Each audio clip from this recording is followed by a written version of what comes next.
কুরবানি হইতেছে কি না হইতেছে বুঝতে পারত। এখনকার যুগে গরু জবাই করতেছি 2 লাখ টাকা দিয়ে, 2 লাখ টাকা দিয়ে গরু কুরবানি করতেছি, গরু গোশত নিজেও খাইতেছি, অপরকেও খাওয়াইতেছি, কিন্তু কুরবানি কবুল হলো কিনা কে জানে, একমাত্র আল্লাহ তাআলা জানে। আগেকার যুগের মতন যদি থাকতো তাহলে কুরবানি আমি করলাম। আগেকার টাইমে আদম আলাইহিস সালামের যুগে পুরোটাই ভিন্ন ছিল। আসমান থেকে আগুন আসতো, আগুন আসিয়া ওই যে যার আগুন দ্বারা ওই আগুন দ্বারা পশু পুড়ে যেত, শস্য পুড়ে যেত, মনে করতো তার কুরবানি কবুল, আল্লাহর বিধান তার কুরবানি কবুল। ওই টাইমের মতন যদি এখন যদি আমার আপনার থাকতো তাহলে কুরবানি করতাম। আমি ইমাম সাহেব কুরবানি করতাম। আমার কুরবানি যদি আসমান থেকে আগুন যদি না আসিয়া, যদি আসমান থেকে আগুন যদি আসিয়া যদি না পড়তো, তাহলে আপনারাই ভাবতেন যে ইমাম সাহেবের টাকার ভিতরে ভেজাল আছে, এই জন্য কুরবানি কবুল হয়, ঠিক কিনা বলে? আপনি এলাকার নেতা, আপনি এলাকার প্রভাবশালী, কুরবানি দিচ্ছেন, আগেকার যুগের মতন যদি থাকতো তাহলে কুরবানি কবুল হচ্ছে কি না হচ্ছে রাস্তায় বের হলে বোঝা যেত। এরে মাতবার, অমুক মাতবার, অমুক চেয়ারম্যান, অমুক নেতা কুরবানি দিচ্ছে, না জানি কোনকার ঘুষের টাকা, সুদের টাকা, হারাম টাকা দিয়ে কুরবানি দিচ্ছে, কুরবানি কবুল হয় না, মানুষের সামনে মুখ দেখানো যেত না, ঠিক কিনা বলে? এখনো আমি আর আপনি, আমার আর আপনার ভিতরে অনেকের মন মানসিকতা আছে যে এলাকার ভিতরে সবচেয়ে বড় ধনী আমি, এলাকার ভিতরে আমার বিল্ডিং আছে, বাড়ি আছে, সবাই আমাকে সম্মান করে, নতুন নতুন মেয়ে বিবাহ দিলাম, মেয়ের জামাই বাড়িতে আসবে, মেয়ের জামাই বাড়িতে আসবে, কুরবানি যদি না দিই তাহলে মেয়ের জামার সামনে কিভাবে দাঁড়াবো? যাই কুরবানি দিই, বলেন তো দেখে, এই ধরনের কুরবানি দিলে কি আল্লাহ তাআলার কাছে যাবে? কখনো না। আল্লাহ বলেন, লা ইয়ানালুল্লাহু লুহুমুহা ওয়ালা দিমাউহা ওয়ালাকিন ইয়ানালুহুত তাকওয়া মিনকুম। বান্দা, তুমি কুরবানি করবা, তোমার গোশত, তোমার পশুর যা কিছু আছে কোনো কিছুই আমার কাছে বসবে না, তোমার তাকওয়া, তোমার তাকওয়া যদি অন্তর যদি আমার জন্য হয়ে থাকে, বিসমিল্লাহ আল্লাহু আকবার বলবা, যখনই পশুর রক্ত জমিনে পড়ার আগে আমি আল্লাহ তাআলা কুরবানি কবুল করে নেব। সুবহানাল্লাহ। এই কুরবানিটা আদম আলাইহিস সালামের যুগেও ছিল। আমরা সকলেই জানি সর্বপ্রথম মানুষকে আদম আলাইহিস সালাম, আদম আলাইহিস সালাম এবং আম্মা জান হাওয়া আলাইহিস সালাম, এই দুজন প্রথম মানুষ। সেখান থেকে আমি আর আপনি, সেখান থেকে আমি আর আপনি, ঠিক কিনা বলেন? আদম আলাইহিস সালাম এবং আম্মা জান হাওয়া ছাড়া তো দুনিয়ার ভিতরে কেউ ছিল? তাহলে আমি আর আপনি একই রক্ত, আস্তে আস্তে আস্তে আস্তে জোড়া লাগাইতে গেলে একই রক্ত, ঠিক কিনা বলেন? একই মানুষ, একই সবকিছু। আমার আব্বা আপনারও আব্বা, আমারও আব্বা, ঠিক কিনা বলেন? আদম নবী আমারও আব্বা, আপনারও আব্বা। আদম আলাইহিস সালামের বিবি আপনারও আব্বা, আমারও আব্বা, তাহলে তো একই। কিন্তু দুনিয়ার ভিতরে আসার পরে মানুষ টাকার জন্য ভাইকে খুন করে, টাকার জন্য রাস্তায় বের হওয়া যায় না, রাহাজারি, ছিনতাই, চাঁদা, কত রকমের জিনিস। ভাইয়ের রক্ত চুষে খাইতেছে, ভাইয়ের রক্ত আর এক ভাই চুষে খাইতেছে বর্তমান সমাজে। আদম আলাইহিস সালাম তো প্রথম মানুষ, এই প্রথম মানুষ, উনি আমার আব্বা। ওখান থেকে ধারাবাহিক ভাবে আল্লাহ তাআলা কি সিস্টেম জারি করে দিয়েছিল। আল্লাহ তাআলা দুনিয়ার ভিতরে আপনাকেও পাঠাইবে, আমাকে পাঠাইবে। কেমন সিস্টেম? আম্মা জান হাওয়া আলাইহিস সালাম যখন সন্তান ভূমিষ্ঠ আল্লাহ তাআলা করাইতো, তখন জোড়াই জোড়াই করাইতো। সুবহানাল্লাহ। কি জোড়াই জোড়াই করাইতো? তারপর কি সিস্টেম? দুইটা ছেলে আল্লাহ তাআলা একসাথে পাঠাইতো না, একটা ছেলে একটা মেয়ে। সুবহানাল্লাহ, সুবহানাল্লাহ। আল্লাহ তাআলা পাঠাইতো প্রত্যেক বাড়ি। যখনই আল্লাহ তাআলা পাঠাতো, কিতাবের ভিতরে বললাম জোড়া, জোড়াই জোড়াই আল্লাহ তাআলা দিয়ে দিত, জোড়াই জোড়াই। তখনকার আল্লাহ তাআলার বিধান ছিল, আল্লাহ তাআলা তো আল্লাহর বান্দাদেরকে দুনিয়াতে পাঠাইবে কি মাধ্যমে? প্রথমে যে ঘরে আল্লাহ তাআলা এক জোড়া দিয়েছে, একটা মেয়ে একটা ছেলে, দ্বিতীয় আবার আরেকটা দিয়েছে একটা ছেলে একটা মেয়ে, এইভাবে সিস্টেম করে দিত।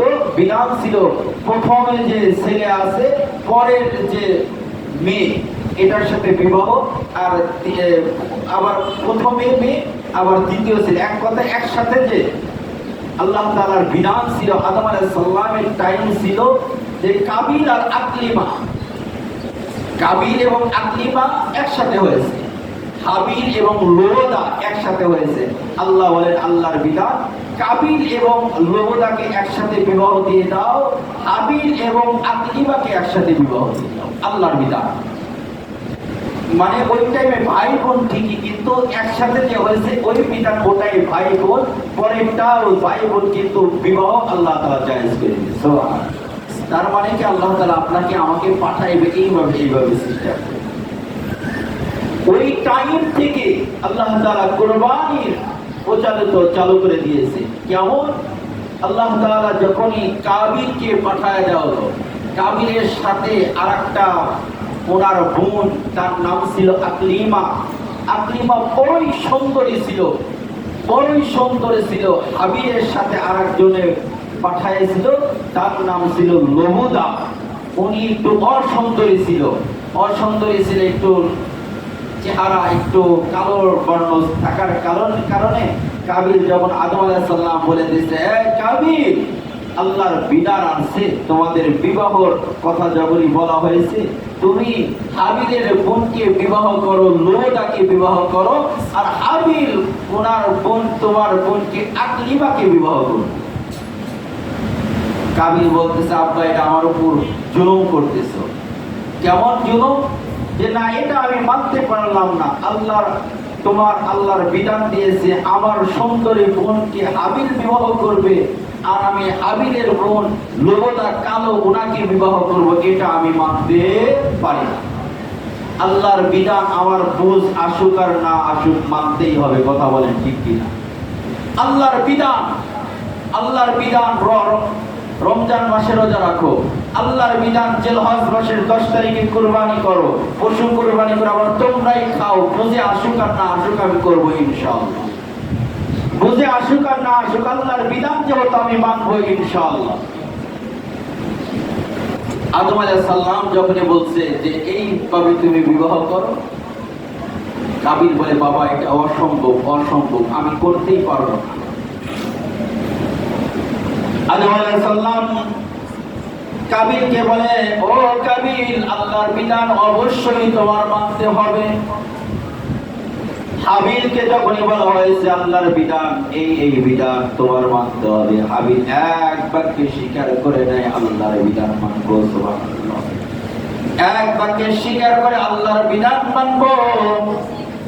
কিভাবে মানতে হবে? ওই টাইমে আল্লাহ তাআলা জানায় দেয়, আদম তোমার 2 সন্তানকে কুরবানি করার নির্দেশ দেওয়া হলো। 2 সন্তান কুরবানি করে, যার কুরবানি কবুল হবে সে আকলিমাকে বিবাহ করবে। সুবহানাল্লাহ।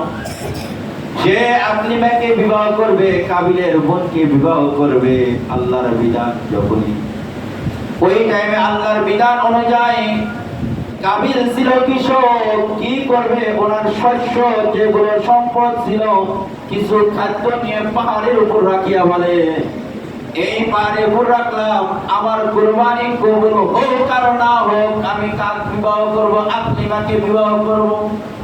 বলেন তো দেখি কুরবানির ভিতরে ভেজাল আছে কিনা? আমার কুরবানি কবুল হোক আর না হোক আকলিমাকে বিবাহ করব। আর হাবিল ছিল কৃষক বালক।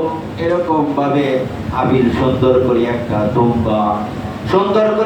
দুম্বা, যার কোনো খুঁত নাই, কোন জায়গায় কাটা নাই, কোনো খুঁত নাই, সুন্দর দেখি একটা দুম্বা নিয়ে পাহাড়ের উপর রাখিয়া রব্বে কারিমের কাছে দোয়া করে, আল্লাহ কুরবানি করতেছে একমাত্র তোমার জন্য, তোমাকে রাজি খুশি করার জন্য কুরবানি করলাম। কিতাবের ভিতরে আসছে, এই বলিয়া যখন ফিরে আসে আল্লাহ তাআলা আসমান থেকে সাদা আগুন দিয়ে হাবিলের কুরবানি কবুল করে নেয়। সুবহানাল্লাহ বলেন। হাবিলের কুরবানি কবুল করে নাই। এদিকে কাবিল বলে আমি মানি না, কেননা আল্লাহ তাআলার ষড়যন্ত্র আছে, বলেন না নাউজুবিল্লাহ। আল্লাহ তাআলার ষড়যন্ত্র আছে, কেননা আমি কুরবানি করলাম, আমার কুরবানি কবুল করলো না, হাবিলের কুরবানি কবুল করলো, তার মানে আল্লাহ তাআলার ষড়যন্ত্র আছে, এই কুরবানি মানি না। হাবিল এক বাক্যে মেনে নিয়েছে, সুবহানাল্লাহ, এক বাক্যে মেনে নিয়েছে, আল্লাহর বিধান মেনে নিয়েছে। কাবিল বলে এটা চলবে না। আদম আলাইহিস সালাম যখন ওই টাইমে যখন সরিয়া যায়, আরেক কিতাবের ভিতরে বললাম যখন বাইতুল্লাহ তওয়াফ করতে যায়, ওখানে হজ করতে যাবে, ওই টাইমে কাবিল ভাবতেছে একটাই সুযোগ, হাবিলকে যদি হত্যা করতে পারি তাহলে আমার বোনকে বিবাহ করতে হবে, আমার ভাইকে আমি হত্যা করব, হত্যা করার পরে আমার বোনকে আমি বিবাহ করব। দুনিয়ার ভিতরে বর্তমান সমাজে আছে কিনা নিজের ভাই নিজে হত্যা করে টাকার জন্য, সম্পদের জন্য, নারীর জন্য, ঠিক কিনা বলেন? নারীর জন্য, একমাত্র নারীর জন্য নিজের ভাইকে হত্যা করে, টাকা সম্পদের জন্য নিজের ভাইকে হত্যা করে। ভাই মারা গেছে, নিজের ভাতিজি এবং ভাতিজাকে কিভাবে সরানো যায় ফিকির করে। একমাত্র কাবিলের স্বভাব, কথা বলেন ঠিক কিনা? একমাত্র কাবিলের স্বভাব। আমরা হাবিলের স্বভাব অর্জন করতে হবে, কথা বলেন ঠিক কিনা? হাবিলের স্বভাব অর্জন করতে হবে। কাবিলের স্বভাব আমার আর আপনার ভিতরে রহরহ খুঁজে পাওয়া যায়, কাবিলের স্বভাব খুঁজে পাওয়া যায়। রাস্তায় দেখলি এমনি শুরু হয়েছে মারামারি লাগায় দেয়, এমনি শুরু হয়েছে কলার দড়িয়ে ঘুষি বেড়ে দেয়, এমনি শুরু হয়েছে একটা কথা কাটাকাটি হয়েছে, নাক দিয়ে মুখে বেড়ে দিচ্ছে ঘুষি। মানে কাবিলের স্বভাব। আমার আর আপনার ভিতরে কাবিলের স্বভাবগুলোকে অর্জন করতে হবে, হাবিলের স্বভাবকে অর্জন করতে হবে, কথা বলেন ঠিক কিনা?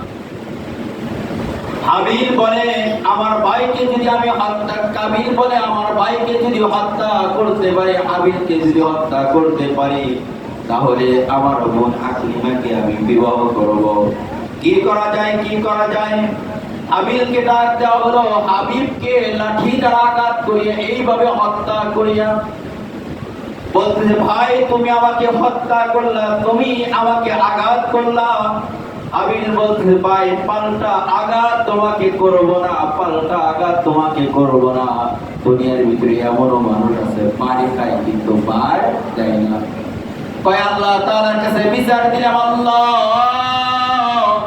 দুনিয়ার ভিতরে আমাকে অত্যাচার করতেছে, আল্লাহ তোমার কাছে বিচার দিলাম, আমার ক্ষমতা আছে তারপরেও তোমার কাছে বিচার দিলাম, তুমি বিচার করিও। হাবিল একই অবস্থা, ভাই তুমি আমাকে আঘাত করলা কিন্তু পাল্টা আঘাত। হাবিল বলে, কাবিল ভাই তোমাকে পাল্টা আঘাত করব না। কিতাবের ভিতরে আছে ওই টাইমে যখন হাবিলকে হত্যা করার পরে কি করবে, লাশটাকে কি করবে, কাঁধে করিয়া ঘুরতেছে, করে লাশটাকে কি করবে, লাশ কোথায় রাখবে। কিছুক্ষণ পরে আল্লাহ তাআলা দেখা যায় একটা কাক আর একটা কাকের মতন স্বভাব, কাবিলের কাকের মতন স্বভাব। একটা কাক আর একটা কাককে ঠোকাইয়া কাকছে। কাক দেখতে কালো, কথা বলে ঠিক কিনা? একটা কাক আর একটা কাককে ঠোকাইয়া মেরে ফেলার পরে কি করবে? কাকটা আর একটা যে কাক মারলো, ওই কাকটা সুন্দর করিয়া পা দিয়ে এইরকম ভাবে মাটি সরাইতেছে। কাবিল লক্ষ্য করিয়া দেখতেছে, আমিও যে কাজ করলাম কাকও তেমনি কাজ করলো। আমি আমার ভাইকে হত্যা করলাম, কাকও নিজের ভাইকে হত্যা করলো। হত্যা করার পরে মাটি এইভাবে সরাইতেছে। দীর্ঘ টাইম পরিমাণ সরানোর পরে, ওই টাইমে যখন গর্ত হয়েছে সরানোর পরে কাকটাকে টান দিয়ে মাটির ভিতরে ঢুকাইয়া আবার মাটি চাপা দিয়ে দিল।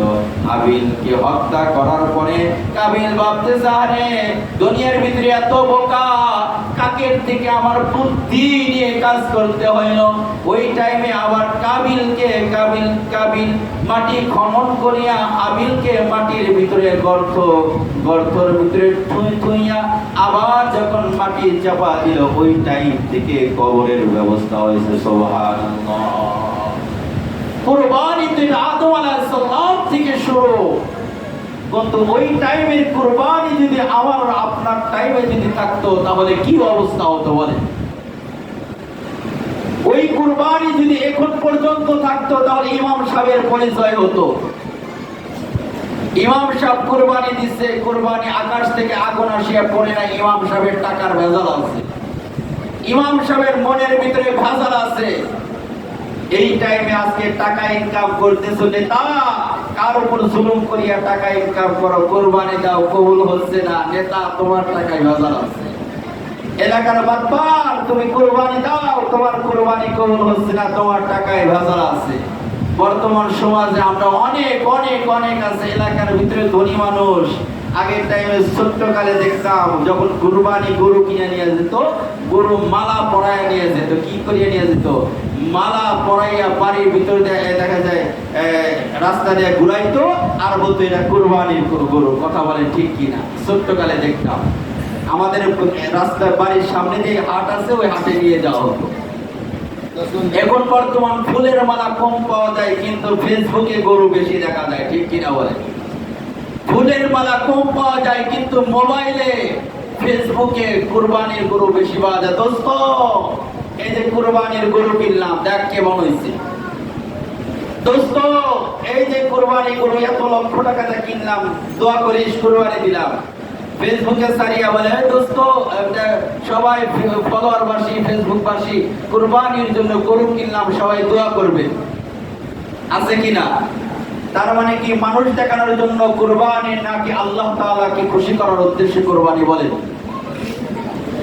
মানুষ দেখানোর জন্য কুরবানি না, কুরবানি একমাত্র আল্লাহ তাআলাকে খুশি করার উদ্দেশ্যে কুরবানি। রমাদানুল মুবারক মাসে এক কথা সবার উপর রোজা ফরজ, যারা বালক বালিকা সবার উপর রোজা ফরজ। কুরবানি সবার উপর ফরজ না, ওয়াজিব নয়। কথা বলেন ঠিক কিনা? কিন্তু বর্তমান সমাজে যারা স্থানীয় বাড়িওয়ালা সবার উপর কুরবানি ফরজ আছে। যারা বাড়িওয়ালা বাড়ি আছে তাদের উপর সবার উপর কুরবানি ওয়াজিব। এক কথা মনে করে রাখেন, যাদের বর্তমান সমাজে 60, 70, 80 হাজার টাকা আছে, 60, 70, 80 হাজার টাকা আছে, আল্লাহ বলেন 1 লক্ষ টাকা দিয়ে গরু কিনতে হবে তা নয়, 5 লক্ষ টাকা উট কুরবানি করতে হবে তা নয়, 8,000, 9,000 টাকা বকরিও আছে। কথা বলেন ঠিক কিনা? 8, 9 হাজার টাকার বকরিও আছে। তুমি বকরি কুরবানি দাও কার জন্য? কার জন্য? 6 প্রকার কুরবানি করা জায়েজ। ইনশাআল্লাহ আগামী জুমায় ইনশাআল্লাহ বলবো কি কি এবং আমাদের বিধানটা কিভাবে চালু হয়ে আসছে, এই বিধানগুলো বলবো ইনশাআল্লাহ। তাহলে বুঝলাম কুরবানি কার জন্য? আল্লাহ তাআলার জন্য। কুরবানি এক কথা 10, 11, 12 এই 3 দিনের ভিতরে যার নিসাব পরিমাণ, যাকাতের নিসাব পরিমাণ মাল আছে, তার উপর কুরবানি আছে। বর্তমান সমাজে আমার তো মনে হয় মসজিদের ভিতরে সবার উপর নিসাব পরিমাণ মাল আছে।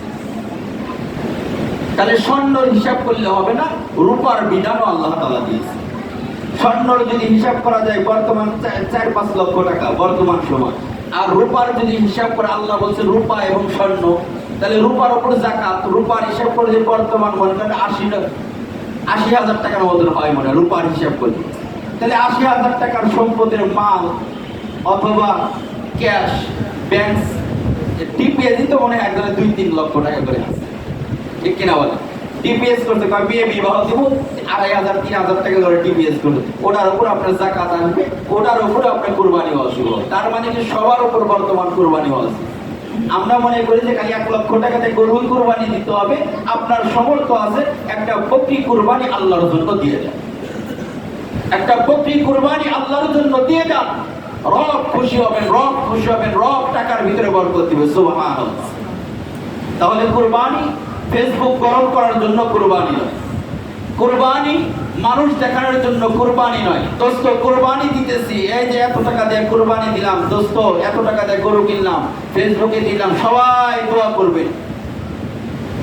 আল্লাহ কি দেখতেছেন আমি কুরবানি দিতে? সবার কাছে দোয়া চাওয়ার দরকার আছে? সবার কাছে কুরবানি দিতেছি, দোয়া চাওয়ার দরকার আছে? এই দোয়ার ভিতরে রিয়া আছে। কি আছে? এই দোয়ার ভিতরে কি আছে? রিয়া আছে, মানে রহস্য আছে।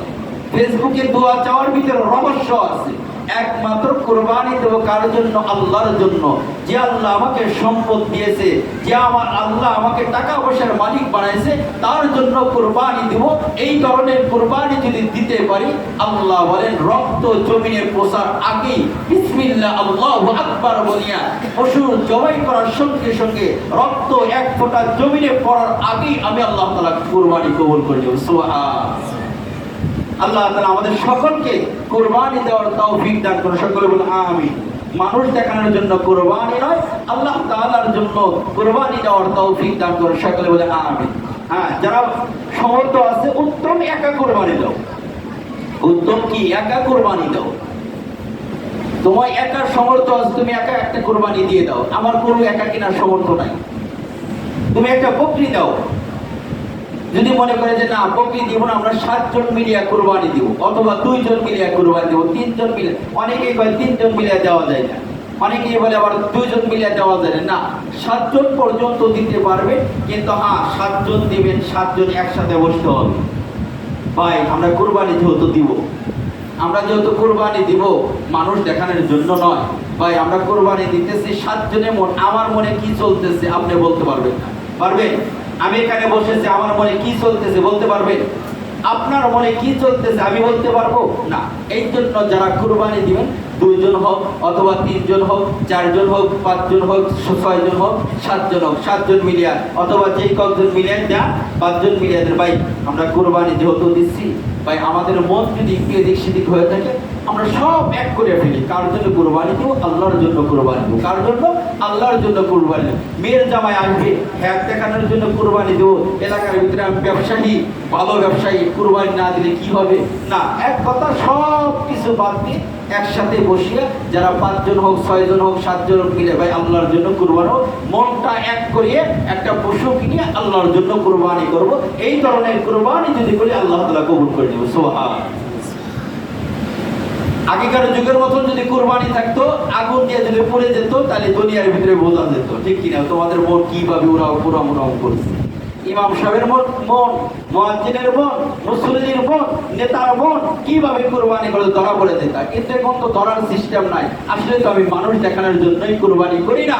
আমি যদি 40,000 টাকা দিয়ে যদি কুরবানি করি, যদি কই আমি গোশতই খাবো, 40,000 টাকা দিয়ে অনেক দিন গোশত খাইতে পারবো, ঠিক কিনা বলেন? কিনে খাইতে পারবো। যেহেতু কুরবানি করতেছি, ভাই অনেকেই কুরবানি করে দেখি, কুরবানি করে ভাগ করে গেলে গরুর কাছে গোশত গেলে রুমে নিতে পারলে হলে গরিব দুঃখের আর দেখার বিষয় নেই। প্যাকেট কর, ফ্রিজে ঢোকা, ফ্রিজ খালি কর, এই ধরনের কুরবানি করার দরকার নাই। কথা বলেন ঠিক কিনা? এই ধরনের কুরবানি করার দরকার নাই। ফ্রিজ বোঝাই করার কুরবানি করার দরকার নাই। কুরবানি আল্লাহ রাসূল সাল্লাল্লাহু আলাইহি ওয়াসাল্লামের একটা হাদিস আছে, আল্লাহ রাসূল বলছে তোমরা যদি গরুর গোশত অথবা কোনো মাংস পাকাও, ঝোলটা একটু বাড়াইয়া দিও। কি করিও? বাড়াইয়া দিও। তোমার বাড়ির পাশে তুমি ঘরের ভিতরে গরুর গোশত পাকাইতেছো, গ্রাম তো প্রতিবেশীর কাছে যেতে পারে, এই গ্রামটা ঝোলটা একটু বাড়াইয়া দাও, সবাই জানি মিলে মিশে খাইতে পারে। সুবহানাল্লাহ। এই কথার দ্বারা যদি নিজের গোশত কুরবানি বাদ দিয়ে অন্য দিনের কথাই বলছে, ঝোলটা বাড়ায় দিতে বলছে, তাহলে কুরবানির বিধান কি? কুরবানির বিধান কি? ফ্রিজে ধোয়া বাদ দিয়ে দেন, ইনশাআল্লাহ মানুষকে, প্রতিবেশীদেরকে খাওয়ান, আল্লাহ তাআলা কবুল করবে। কথা বলেন ঠিক কিনা? যেহেতু সময় নাই, আমাদের বিধান কিভাবে কুরবানি আসলো, আমাদের এই বিধানটাও আবার পশু কুরবানি কিভাবে আসলো। আমরা সকলে জানি ইসমাঈল আলাইহিস সালাম তিনি পশু কুরবানি আসলো, কিভাবে আসলো আগামী জুমায় বিস্তারিত আলোচনা করব। কিভাবে পশু কিনবো, কয় প্রকার পশু কিনবো, কতটুকু বয়স থাকতে হবে, ইনশাআল্লাহ আল্লাহ তাআলা যদি বাঁচায় রাখে আগামী জুমা বলবো। যারা সুন্নত পড়ে নেই তারা জানে কাবলার সুন্নত